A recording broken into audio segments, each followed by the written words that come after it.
हाय, मैं हूं सद्दाम हुसैन और आप देख रहे हैं हमारा चैनल सद्दाम हुसैन प्रीमियर। आज हमारे पास इतना टाइम नहीं है कि हम अपने बारे में रुककर 2 मिनट सोच सकें।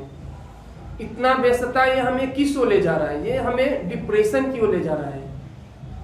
WHO की रिपोर्ट के मुताबिक पिछले 1 दशक में पूरी दुनिया में डिप्रेशन के मामले में 18% की वृद्धि हुई है, जिसमें 25% भारतीय युवा है। तो ये हमारे लिए चिंता का विषय है, ये हमारे लिए सोचने का विषय है। तो हम इन तथ्यों पर बात न करते हुए हम उन निशानियों के बारे में बात करेंगे, हम उन लक्षणों के बारे में बात करेंगे जो कि डिप्रेशन को दर्शाते हैं। जब हमें ये पता होगा कि डिप्रेशन होता क्या है, डिप्रेशन के लक्षण क्या है, डिप्रेशन की निशानियाँ क्या है, तभी हम उस पर फोकस कर सकेंगे और उसका सॉल्यूशन निकाल सकेंगे। तो आइए एक नजर डालते हैं उनकी निशानियों और लक्षणों पर। भूख न लगना, नींद ठीक से न आना, उत्तेजना फील होना, एकाग्रता में कमी, अपराध बोध होना, हर समय उदास रहना, कॉन्फिडेंस में कमी, सुसाइड का ख्याल आना, मादक पदार्थों का सेवन, थकान महसूस होना और एकाग्रता में कमी इत्यादि। हमने आपको पहले ही बताया कि जब हमें ये पता होगा कि डिप्रेशन की निशानियां कौन कौन सी हैं, तभी हम उसका कोई सॉल्यूशन निकाल पाएंगे। तो हमारे लिए जानना बहुत ही जरूरी है कि उसकी निशानियां और उसके लक्षण कौन कौन से हैं, क्योंकि जब हमें ये पता होगा कि हमारी लाइफ में, हमारे जीवन में क्या गलत हो रहा है, तभी हम उसका कुछ सॉल्यूशन निकाल पाएंगे। तो हम आपको 10 ऐसे उपाय बताने वाले हैं जिसको फॉलो करके आप डिप्रेशन से काफ़ी हद तक बाहर निकल सकते हैं। तो आइए नज़र डालते हैं उन 10 ऐसे उपायों पर जो कि हमें डिप्रेशन से निकालने में काफ़ी मदद कर सकते हैं। नंबर 1, दूसरों से बात करें और उनसे मदद मांगें। जब हम डिप्रेशन से गुजर रहे हो तो हमें ये चाहिए कि जो हमारे सगे संबंधी हो, जो हमारे रिलेटिव हो, जो हमारे घर के लोग हो, जो हमारे फ्रेंड्स हो, हमें उनसे बात करनी चाहिए और उन्हें अपने प्रॉब्लम के बारे में बतानी चाहिए।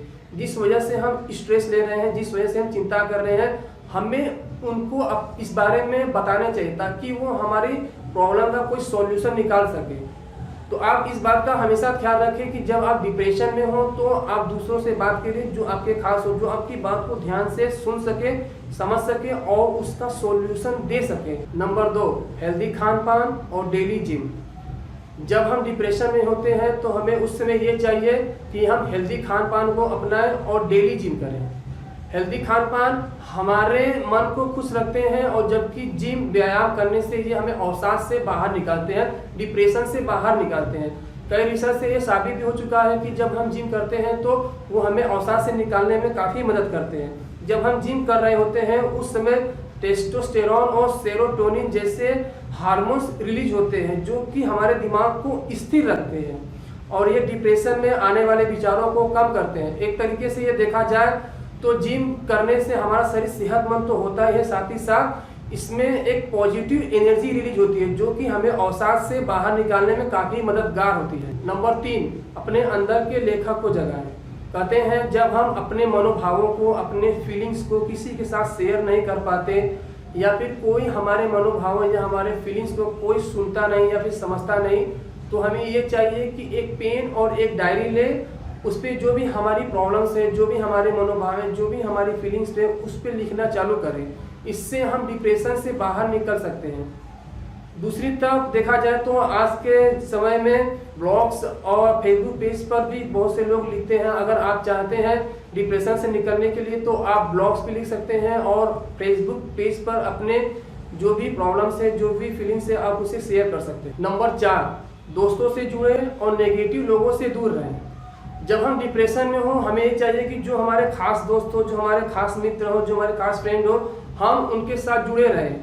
क्योंकि जब हम डिप्रेशन में होते हैं हमारी कोई बात अगर सुन भी ले तो हमें बहुत ही अच्छा फील होता है और हमारे दोस्त ऐसे होते हैं जो हमारी बातों को सुनते हैं, समझते हैं और उसका सॉल्यूशन भी निकालते हैं। तो ऐसे समय में जब हम डिप्रेशन में हो तो हमें अपने दोस्तों से संपर्क में रहना चाहिए और जो भी प्रॉब्लम है हमें उनसे बताना चाहिए ताकि वो हमारे प्रॉब्लम का कोई सॉल्यूशन निकाल सके।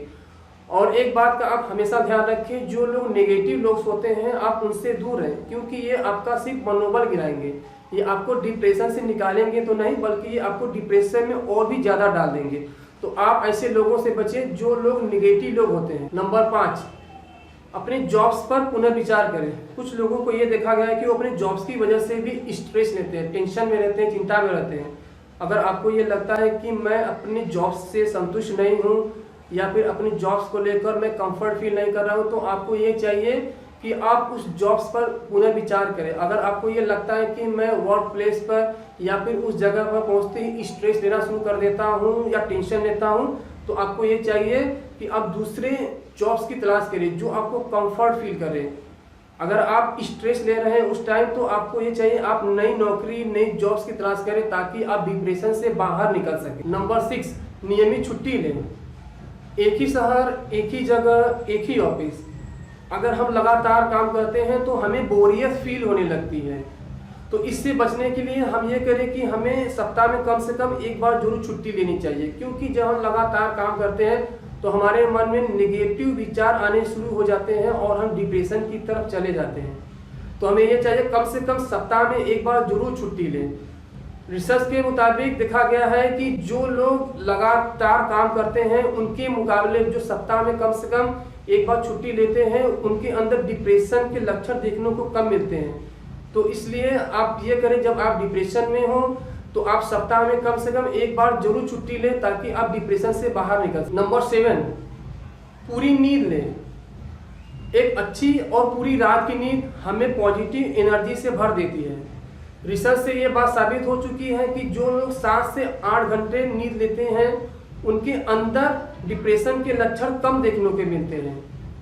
तो इसलिए आप कितने भी बिजी हो, आप अपनी नींद से बिल्कुल भी समझौता ना करें और आप भरपूर नींद लें ताकि आप डिप्रेशन से बाहर निकल सकें। नंबर 8, हल्के म्यूजिक सुनें। जब आप डिप्रेशन में हो तो आपको ये चाहिए कि आप हल्के और जो आपके पसंदीदा सॉन्ग्स हो आप उसे सुने। रिसर्च से यह बात प्रमाणित भी हो चुकी है, साबित भी हो चुकी है कि जो लोग डिप्रेशन में होते हैं उनको हल्के गाने सुनना काफ़ी फायदेमंद होता है। ये आपको डिप्रेशन से बाहर निकलने में काफ़ी मदद करता है। लेकिन यहाँ पर आप एक बात जरूर ध्यान रखें, जो ज़्यादा गम वाले गाने हो, जो ज़्यादा गम में डूबे हुए सॉन्ग्स हो, आप उसे बिल्कुल भी ना सुने, क्योंकि आप डिप्रेशन से तो निकलेंगे नहीं बल्कि आप डिप्रेशन के दूसरे लेवल पर पहुंच जाएंगे। फिर वहां से आपको वापस आने में काफ़ी टाइम लग सकता है।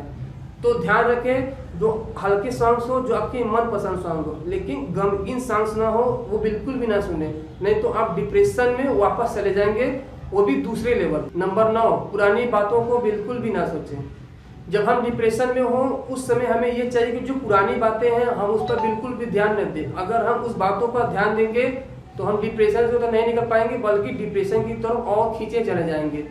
तो आप हमेशा ये ध्यान रखिए, जो पुरानी बातें हैं, जो बीत गई, जो आपने गलतियां की है, आप उस बारे में बिल्कुल भी ना सोचें। आप प्रेजेंट टाइम में फोकस करें, आप अपने आज पर फोकस करें ताकि आप डिप्रेशन से बाहर निकल सकें। नंबर 10, खुद को लोगों से दूर ना करें। जब आप डिप्रेशन में हो तो आपको ये चाहिए कि आप अपने आप को लोगों से दूर ना करें। बहुत से लोग ऐसे होते हैं जब वो डिप्रेशन में होते हैं तो वो अपने आप को लोगों से दूर करना शुरू कर देते हैं। उनको ये लगता है कि हमारी बात कोई समझ नहीं सकता, हमारी बात कोई सुन नहीं सकता, और वे अपनी बात किसी को समझाना भी नहीं चाहते, जिसकी वजह से वे लोगों से दूर होना शुरू हो जाते हैं। लेकिन यहाँ पर आप एक बहुत बड़ी गलती कर रहे हैं, आप लोगों से दूर होकर अपने आप को डिप्रेशन में और भी उलझा रहे हैं। तो आप ये करें कि जब आप डिप्रेशन में हो तो आप लोगों के संपर्क में रहें, आप उनको अपनी प्रॉब्लम बताएं ताकि वो आपकी सॉल्यूशन को निकाल सकें।